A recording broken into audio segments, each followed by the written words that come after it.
আজকের ভিডিওর আলোচনার মূল বিষয় হচ্ছে এইচআরডি কোরিয়া কর্তৃক নতুন যে বইটা প্রকাশিত হয়েছে এই বইটা এবং পুরাতন যে বইটা আছে দুইটা বইয়ের মধ্যে কি কি পার্থক্য আছে এবং বর্তমানে যারা লটারি প্রাপ্ত হয়েছে এবং যাদের পরীক্ষা চলমান আছে তাদের আসলে কোন বইটা ফলো করতে হবে এটা নিয়ে অনেক সংশয় তৈরি হয়ে গেছে ইতিমধ্যেই অনেকের মধ্যে চিন্তা চলে আসছে যে আসলে পরীক্ষায় কোন বই থেকে কোশ্চেন হবে। তো এটা নিয়েই মূলত আজকের বিস্তারিত আলোচনা। আশা করি পুরো সময়টা জুড়ে সাথে থাকবেন। যারা লটারি প্রাপ্ত হয়েছেন বা লটারি পরীক্ষা চলমান আছে যাদের, তাদের উদ্দেশ্যে বলবো যে আপনারা পুরাতন বই অনুসারেই আপনারা পড়বেন। আপনাদের পরীক্ষা পুরাতন বই অনুসারেই ইনশাল্লাহ হবে।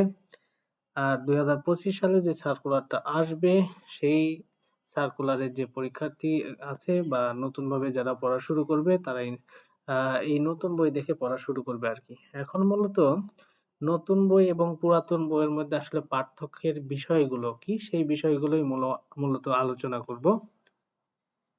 তো আমরা জানি যে পুরাতন বইগুলোতে কি কি আইটেম থাকে। তো আমি আগে পার্থক্যের বিষয়গুলো একটু দেখাই। মূলত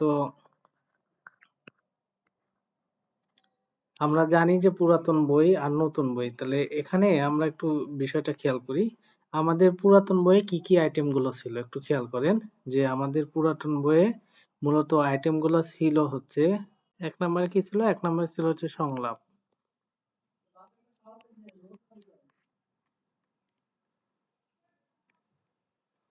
দুই নম্বরে কি ছিল, দুই নম্বরে ছিল শব্দকোষ।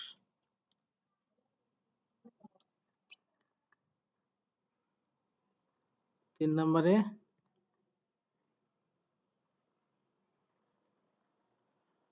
গ্রামার।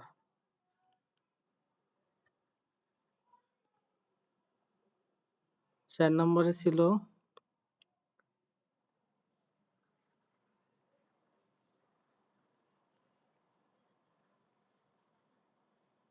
অ্যাক্টিভিটি। পাঁচে ছিল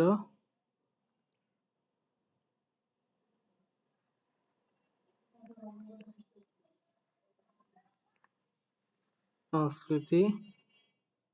আর ছয়ে ছিল প্রশ্ন। এই তো মূলত আমাদের পুরাতন বই। আসলে পুরাতন বইয়ের এই জিনিসগুলো ছিল পুরাতন। আর এইদিকে আমরা দেখব নতুন। পুরাতন আর নতুনের মধ্যে পার্থক্য। তো আমরা এই পুরাতন বইয়ে দেখছি যে আমাদের সংলাপ ছিল সর্বপ্রথম। সিরিয়াল যেমনটাই হোক, মূলত সংলাপ ছিল, শব্দকোষ ছিল। সংলাপ ছিল দুইটা, শব্দকোষ ছিল দুইটা, আপনারা জানেন। গ্রামার ছিল দুইটা প্রত্যেকটা অধ্যায়ে। তারপরে অ্যাক্টিভিটি ছিল। এরপরে তথ্য সংস্কৃতি ছিল, হয় তথ্য অথবা সংস্কৃতি। এছাড়াও প্রশ্ন ছিল, রিডিং এবং লিসেনিং। আমাদের নতুন যে বইগুলো প্রকাশিত হয়েছে এই বইগুলোতেও মূলত এই সেম জিনিসগুলো আছে, তবে এখানে অ্যাক্টিভিটিটা আর কি নাই। নতুন বইয়ের ক্ষেত্রে সেম সবগুলো জিনিসই সেম আছে, হয়তো বা আহ এই উল্টাপাল্টা হয়ে আছে, অর্থাৎ সংলাপটা পরে আছে, শব্দকোষ আগে আছে, বা গ্রামার আগে আছে, সংলাপ পরে আছে, এরকম ভাবে আছে। বাট সবগুলো জিনিসই আছে, শুধুমাত্র কি ছাড়া, শুধুমাত্র অ্যাক্টিভিটি ছাড়া। নতুন বই আর পুরাতন বইয়ের পার্থক্য শুধুমাত্র এতটুকু। এখন কথা হচ্ছে যে এতটুকু পার্থক্যের মধ্যেও আরো বেশ কিছু পার্থক্য আছে। যেমন পার্থক্যগুলো কেমন, আমরা যেমন পুরাতন বইয়ে 6 নম্বর অধ্যায় থেকে মূল পড়া শুরু করেছিলাম। 6 থেকে মূলত আমরা 60 নম্বর অধ্যায় পর্যন্ত, টোটালি 55 অধ্যায় আমাদের কাছে গুরুত্বপূর্ণ ছিল বা মূল পড়ার বিষয় ছিল। বাট আমাদের নতুন যে বইটা আসছে সেখানে মূলত 1 নম্বর অধ্যায় থেকেই একদমই 60 নম্বর অধ্যায় পর্যন্ত পুরোটুকুই হচ্ছে মূল অধ্যায় হিসাবে আর কি দেওয়া হয়েছে। অর্থাৎ আমাদের এখন পুরো 60টা অধ্যায়ই পড়তে হবে। এখন বিষয় হচ্ছে যে এই 60টা অধ্যায়, এবং আগে ছিল 55টা, ধরতে গেলে 60টাই ছিল বাট আমরা 55টা পড়তাম। এখন বিষয় হচ্ছে যে এইটুকু পার্থক্য তো আছে, এছাড়াও যে সংলাপগুলো আগে ছিল আগের বইতে, পুরাতন বইতে, সেই সংলাপগুলো এখন আর নাই। নতুন বইতে নতুন করে সংলাপ অ্যাড করা হয়েছে। সংলাপ দুইটা করেই আছে, শব্দকোষও দুইটা আছে। শব্দকোষের আপনারা মিল পাবেন, সংলাপের ক্ষেত্রে আপনারা মিল পাবেন না, অর্থাৎ পুরোই একদম অন্য একটা গল্প আপনাদের সামনে তুলে ধরা হয়েছে। এখন কথা হচ্ছে যে এটা নিয়ে ঘাবড়ানোর কোনো বিষয় নেই, কারণ আপনারা আগে এক ধরনের গল্প পড়ছেন, এখন আরেক ধরনের পড়বেন। জাস্ট গল্প তো গল্পই। মূলত এখান থেকে মূলত আপনাদের শুধুমাত্র লিসেনিংটা বেশি শোনা লাগবে, এই হচ্ছে বিষয়। আর গামার আগে ছিল, এখনো আছে, হয়তোবা নতুন কিছু গামার অ্যাড হয়েছে, এতটুকুই। শব্দকোষ মোটামুটি মিল আছে, অ্যাক্টিভিটিটা তো বাদ চলে গেছে, নতুন বইয়ে অ্যাক্টিভিটি নাই। তথ্য সংস্কৃতির ক্ষেত্রে একটা বিশাল পরিবর্তন আসছে, যে তথ্য সংস্কৃতি গুলো একদমই নতুন আঙ্গিকে আর কি সেট করা হয়েছে। এছাড়াও প্রশ্নের ক্ষেত্রে মূলত আগের যে কোশ্চেন গুলা ছিল এবং বর্তমানে যে কোশ্চেন গুলা দেওয়া হয়েছে, মূলত এই দুই ধরনের কোশ্চেনের বিশেষ কিছু পার্থক্য আছে।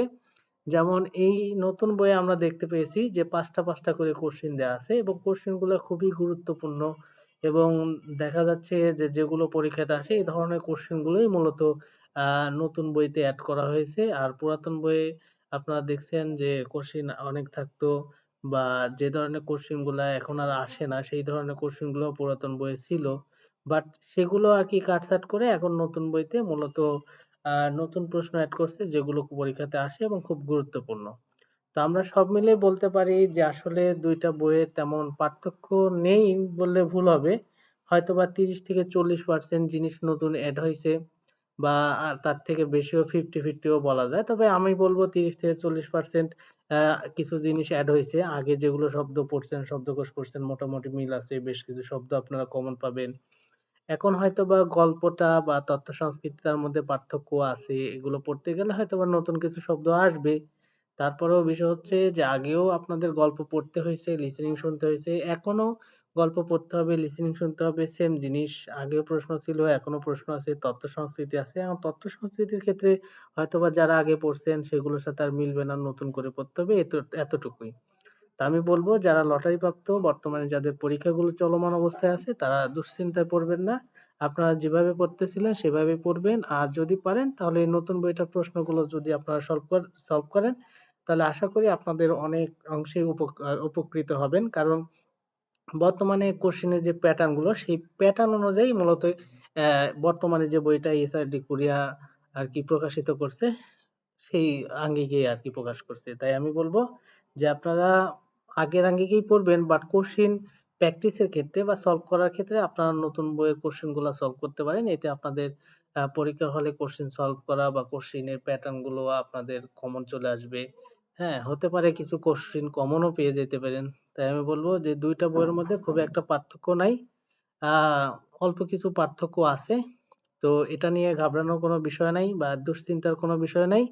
আপনারা আস্তে ধীরে পড়বেন, এবং যারা 2025 সালে পরীক্ষার্থী, 2025 সালে সার্কুলার অপেক্ষা করতেছেন, তাদেরকে বলবো যে আপনারা মূলত পুরাতন বই এখন আর পড়ার দরকার নেই, নতুন বইটাই আপনারা শুরু করবেন, এবং নতুন বইটা আহ শুরু করলেই আমার মনে হয় যে আপনাদের জন্য বেটার হবে। কারণ বর্তমানে যেহেতু নতুন বই প্রকাশিত করছে, তার মানে এই আঙ্গিকে বা এই বইয়ের আলোকেই সামনের পরীক্ষাগুলোর কোশ্চেন হবে আশা করা যায়। তো এই ছিল মূলত নতুন বই এবং পুরাতন বইয়ের পার্থক্য আর কি।